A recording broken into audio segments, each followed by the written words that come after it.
While plenty of nations around the world like to boast about their superior military strength, not every country has a high-powered defensive force. Some countries either can't afford or simply don't want a strong military presence on their home soil, and the results are guaranteed to raise a few eyebrows. So which countries have the weakest armies in the world? Let's find out.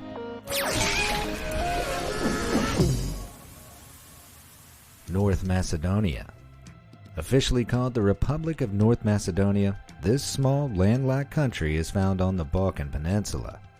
It has a population of just over 2 million people across a space that could fit into the USA over 380 times. With that in mind, it's not too surprising that the USA has a slightly bigger defense budget. And by slightly, I mean it's nearly 7,000 times Macedonia's budget. The $108 million North Macedonia spends on military efforts makes up just 0.85% of its annual GDP. That's pretty low compared to the European average of 1.3% and the USA's whopping 3.4%, especially considering North Macedonia has a history of conflict with neighboring Albania. Nevertheless, this relatively small amount allows the Army of the Republic of North Macedonia to maintain at least some semblance of a land army and air force. Seeing as it isn't near the sea, it doesn't have any naval capabilities, but it does have 14 transport helicopters and 4 attack helicopters. Powered by just 13,000 military personnel, 5,000 of which are reserves, it seems North Macedonia won't be taking the world by force anytime soon.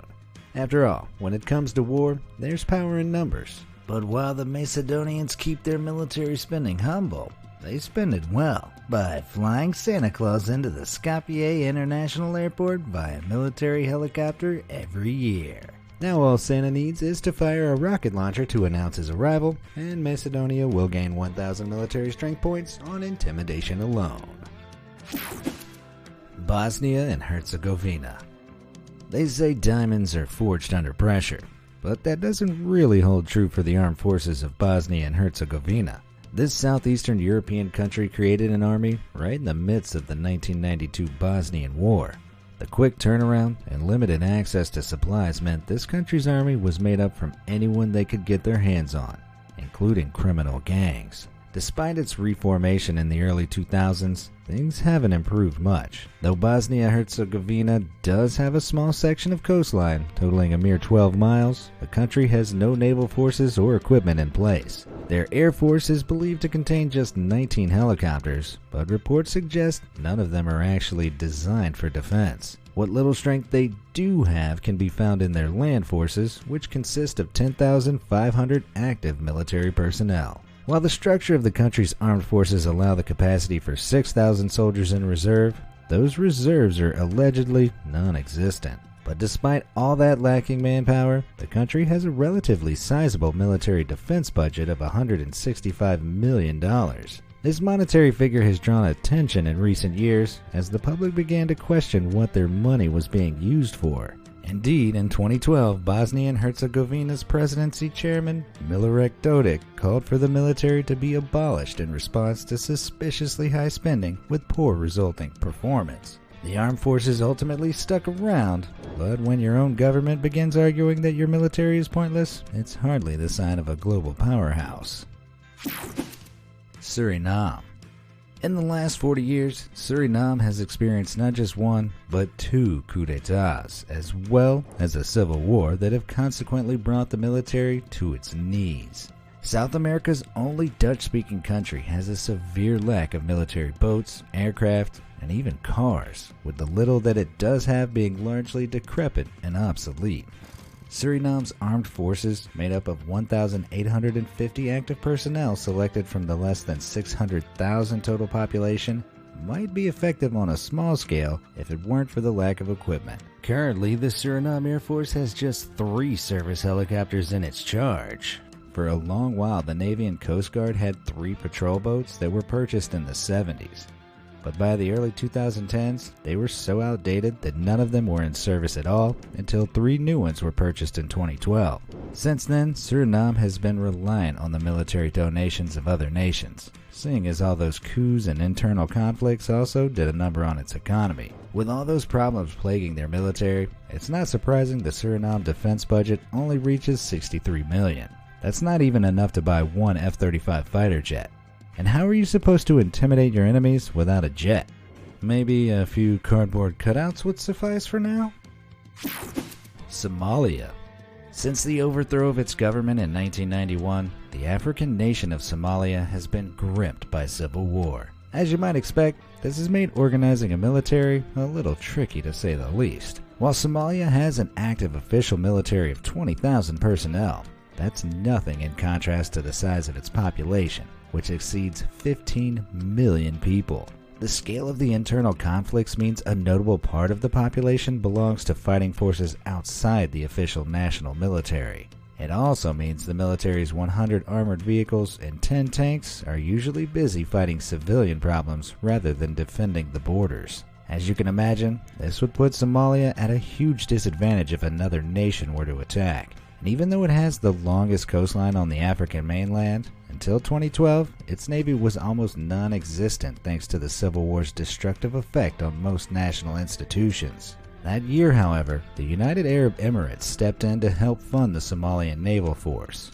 But even with outside funding, Somalia's defense budget is a meager $62.2 million. For perspective, the USA's budget is over 12,000 times that amount, at $750 billion. I know they say everything's bigger in the US of A, but that's just ridiculous. Bhutan.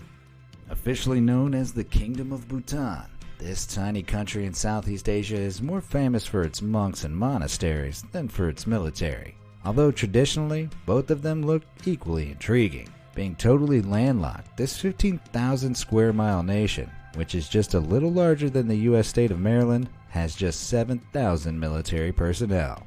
Without a coastline, it doesn't keep any kind of navy and has never seen the need for tanks of any kind. They do, however, have 2 helicopters and 27 armored vehicles to help keep the peace. These came in handy when Bhutan went to war for the first time in its history back in 2010, fighting against a small group of neighboring Indian separatists. The army, which was then just 6,000 soldiers, only just managed to fight them off. But being a country with few natural resources and mountainous terrain, Bhutan has the defensive perk of not really being worthy of invading. Safety through extensive armed forces, or safety through being worthless to invade?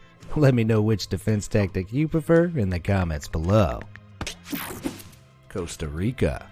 As surprising as it might sound, the Republic of Costa Rica has actually survived without a real military for over 70 years. Following the end of a terrible civil war in 1948, the military was disbanded to ensure governmental forces would never brutally turn on Costa Rica's own citizens again. The military was replaced by something known as the Public Force of Costa Rica, which includes units such as the Civil Guard and Air Vigilance Service. The Public Force consists of approximately 12,000 officers who are responsible for general enforcement, counter-narcotics, and border patrol. That said, they're not exactly well equipped for maintaining order and protection.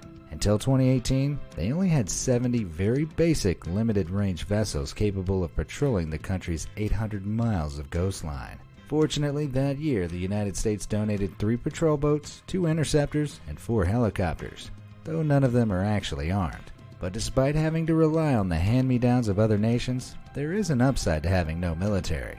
By not funding or maintaining expensive military equipment, training, or personnel, Costa Rica is able to push more than 7% of its GDP into education. That's considerably higher than the USA's 5% and leagues above the United Arab Emirates' 1.3%. This focus on education rather than militarization is designed to establish and uphold a well-informed public, promoting stability within the country to prevent another civil war. In a military sense, Costa Rica may be on the weaker side, but that don't mean it ain't smart. Panama. Following Costa Rica's example, the country of Panama, famous for its vitally important waterway, abolished its military back in 1990. Having been ruled by a military dictatorship for decades, the successive government disbanded its army and replaced it with the Panamanian Public Forces. These consist of national police, aviation, naval, and border protection units, some of which do technically have warfare capabilities, but they're kept on an incredibly tight leash. For a population of 3.8 million people, there are only an estimated 10,000 active personnel. And despite being situated on one of the most important waterways in the world, the naval group only has 33 vessels, 16 of which are dedicated patrol boats. Their air group isn't exactly flush with supplies either, relying on just 23 helicopters, a handful of which are dedicated to ambulance services. And finally, but not altogether surprisingly, Panama has a grand total of 0 fighter jets. Even the armies of North Korea have access to fighter jets, although in fairness, North Korea is in many ways the polar opposite to Panama. It's ultra-militaristic, devoting around a quarter of its GDP to defense. But while North Korea packs more firepower, its beaches look like this, while Panama's beaches look like this. I certainly know where I'd rather live, and it doesn't involve fighter jets. Or this guy. Mauritius. The Indian Ocean island nation of Mauritius is better known for its beautiful beaches and reefs than it is for its military, or lack thereof. Despite having one of the strongest economies in the geographical region of sub-Saharan Africa, this island nation of 1.2 million people has no bordering neighbors to threaten it with invasion. And with no need to expand its borders, since gaining independence from Great Britain in 1968, Mauritius has felt no need to develop a regular or even reserve military. That said, it did develop the Mauritius Police Force, made up of just 12,500 officers who are tasked with everything from Coast Guard patrols to riot control. But seeing as the island is more likely to be invaded by tourists than neighboring countries, Mauritius's defense budget comes in at just $22 million. That makes up a tiny 0.15% of its overall GDP. So even with their police force containing a small paramilitary unit of around 1,400 soldiers, they're only reported to have invested in 6 police transport helicopters and 3 maritime patrol aircraft. Their Coast Guard and the closest thing they have to a Navy consist of just 15 patrol and strike boats, some of which were donated by the USA. So it looks like we don't have to worry about Mauritius taking over the world anytime soon. Although they do report possessing 4 rocket launchers and 2 mortars, so don't get any ideas of staging a one-man coup. But do you know what is a perfectly safe choice for an individual? Hitting those like and subscribe buttons. Go ahead, declare war on those things. Really, go to town. You can count that as your personal victory of the day. Iceland. Despite being a member of the military alliance of the North Atlantic Treaty Organization, Iceland hasn't had an active or reserve army since the late 1800s. This prosperous pacifist country provides financial backing and civilian personnel for NATO, but you won't see any military marches on Icelandic soil. In return for their contributions, NATO nations provide Iceland with military personnel on a rotational basis, so any troops found on Icelandic territory are more like temporary guests, with guns. This means Iceland can afford to scrimp on its defense budget, spending just 0.07% of its 25.88 billion GDP. That small sum mainly goes towards funding its Coast Guards, which are a tiny division made up of about 120 individuals. Nevertheless, they still play an important role in protecting Iceland's interest at sea, with fishing making up a large portion of its economy. So much so, these peaceful islanders almost started a series of cod wars with the British throughout the 50s, 60s, and 70s over disputed fishing territory. And no, when I say cod war, I'm not talking about a fish fight to the death. Iceland only emerged victorious against Britain through diplomatic means, because if it had come to blows, Iceland's tiny seafaring force would have been blown out of the water. Luxembourg. The tiny landlocked nation of Luxembourg holds cornerstone borders between France, Germany, and Belgium. Even though it's famous for being a tax-dodging haven, taxes aren't the only conflicts it manages to avoid. Being so small, and with over 40% of its 600,000-strong population being foreigners, Luxembourg's armed forces are modest to say the least. Being landlocked means the country has no navy whatsoever, but it does have a small air force that currently has access to at least 2 multi-purpose helicopters. Slow down there, big spenders. But the real tightness of Luxembourg's military wallet can be measured by the size of its all-volunteer army, which comes to a total of just 939 people. But when you break it down even further, you learn this number isn't just made up of soldiers, because that also includes 137 civil staff, 81 officers, and 54 musicians.